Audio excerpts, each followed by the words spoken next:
You've done the keyword research and now you're looking at a list of keywords and you're wondering to yourself, how the heck do I turn these into Pinterest pins and what do I do with them? This is a common problem that students and clients of mine actually come across when creating their Pinterest strategy. More specifically, taking the SEO strategy and turning it into their creative strategy.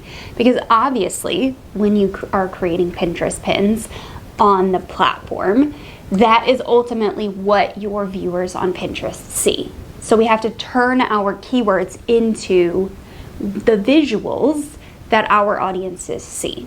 So in today's video, I'm going to walk you through how to go from a list of keywords that maybe you found in Pinterest trends, or maybe you found in the search bar or ads manager, wherever, and how to turn those into click-worthy pin copy. I have a very specific angle that I'm going to share with you today in how I create pin copy for clients and students. The methods that I teach inside of the membership, of course, this is straight from that. And if you want the full list of angles and swipe copy and done for you resources, of course, you'll have to join us in Pin Profit Academy to get that. But let's talk about the problem. You do the Pinterest keyword research, and then you're stuck with a list of copy, and maybe you plug it into ChatGPT and it gives you something, fairly decent, or maybe it sucks. That's not the only problem that I see people have, actually. They ask themselves, how do I write pin titles? Do I just use the exact keyword that I found on Pinterest, word for word? Do I take this and make it something else? How do I take this keyword and also write a text overlay? These are actually two different tasks. I could probably make this two different videos, but we're gonna tackle it in today's video. So now that you know the problems, let's talk about the solution. So let's talk about what you should be doing instead. You've got the list of keywords, you feel stuck. What do we do to get past feeling stuck? Or what do we do to reinvent the titles and text overlays that we're writing so they're not so boring, so people actually want to click on them? Well, here's one angle that you can take and use today and quickly speed past this feeling of stuck. And it is called the yes method. That's what I call it, is the yes method. We basically want to craft copy using the keywords that we found on Pinterest and make it a yes to your viewer. So I have some examples written for you, but the goal with this is to spark curiosity and get your viewer on Pinterest nodding yes, right? Because everyone else on Pinterest is just simply taking their keywords and slapping them on the Pinterest pin. And while that may work, we are fighting an uphill battle with the amount of content, the amount of creators, the amount of AI on Pinterest these days. So we need to stand out. And this is one way that we can use to stand out. When someone sees your pin, our goal is for them to self-identify and start nodding their head yes and saying, yes, that's me. Then we have their attention. And now we actually have a chance. Let's actually just dive into the computer. I've put together a few slides and an example of this with a couple of different pins I've created for you so you can see this in action and see what I'm talking about. Because I know if you were a longtime viewer of this channel, you like examples. So to turn your keywords into a yes question, which is the method here that we are talking about today, you really want to obviously spark curiosity and you want to make it a yes. So the way that you phrase this is in that way. So this is where people get stuck, is they find their list of keywords or whatever, and they don't know how to turn that into an actual Pinterest title or text overlay. So we're going to talk about it. I went to Pinterest trends. I looked at growing trends that are growing right now, and I found this one that stood out to me.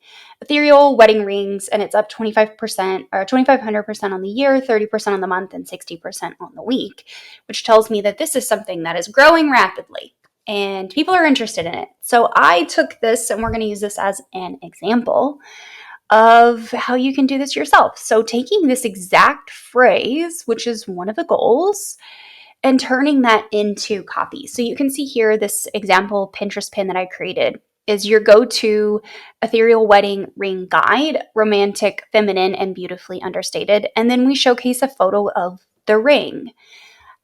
This could be a blog post that you put on your website.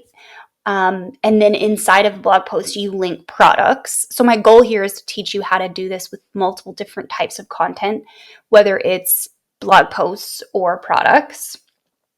And you then spin that one keyword into a title. So your title and text overlay don't have to be the same. A lot of people, you will use the same copy because it's easier to do and it's easier to achieve an outcome and faster. But you can take that and you can spin it into a slightly different title if you would like to. You're not stuck to the same copy for both places. And then you want to take that same text overlay or that same title. Then you want to take that same main keyword that you used in your text overlay and your pin title, and you want to use it in your description as well. And you want to weave other keywords into this description. Now, this is just something I put together quickly with ChatGPT. This is not strategic really at all. There are keywords in here, but I would never type something like inside of this pin. Okay, so just know that this is just done really quickly with AI. And then you're obviously going to put your link there. You're going to choose the most appropriate board for this product or this blog post. You're going to add some tags if you're using the Create Pin for Idea Ad Builder, which is totally fine to do. You're not actually building an ad. You can take your static pins and you can add tags to them. So you don't have to just add tags to videos. And that's example one of creating like this yes statement. Obsessed with ethereal wedding rings. Yes, I am. I really want one, okay? Please. I don't actually know what that is, but this is the example we're using in today's video. Okay, taking the same exact keyword and doing it in a slightly different way, but using the same angle, the yes method. Ethereal wedding ring styles. This again could be a collection page, it could be a product on the website, or it could also be a blog post. So the text overlay is ethereal wedding ring styles, and we are showcasing multiple different rings on the actual image. And then we're going to do a title that's like, want an ethereal wedding ring that's one of a kind. Yes, I do. I don't want any other bride to have what I have. I want to be a special little unicorn and have what I have. I actually do have a one-of-a-kind ring my husband built for me that I hardly ever wear. But then again, you want to take that main keyword and you want to bring it into the title and the description. You want to add your link, add your board, add your tag topics, put this in the most appropriate place board-wise, please. And that's it. That's how you do it. So I don't want this to be something that you have to reinvent. Just take these examples and try to make them your own. If you want to join us inside of Pin Profit Academy, this was obviously just a sneak peek of what you can get in this lesson specifically, but just inside of the Academy at all. We obviously teach some Pinterest copywriting inside of the membership. So members get phrases, title formulas, frameworks of how you can maybe take one keyword and turn it into 10 different Pinterest pins. And it's all there for you. If you want to join us, come join us. If you need more Pinterest marketing strategy, then obviously head on over in the corner of this video and go and watch those videos, and I'll see you there.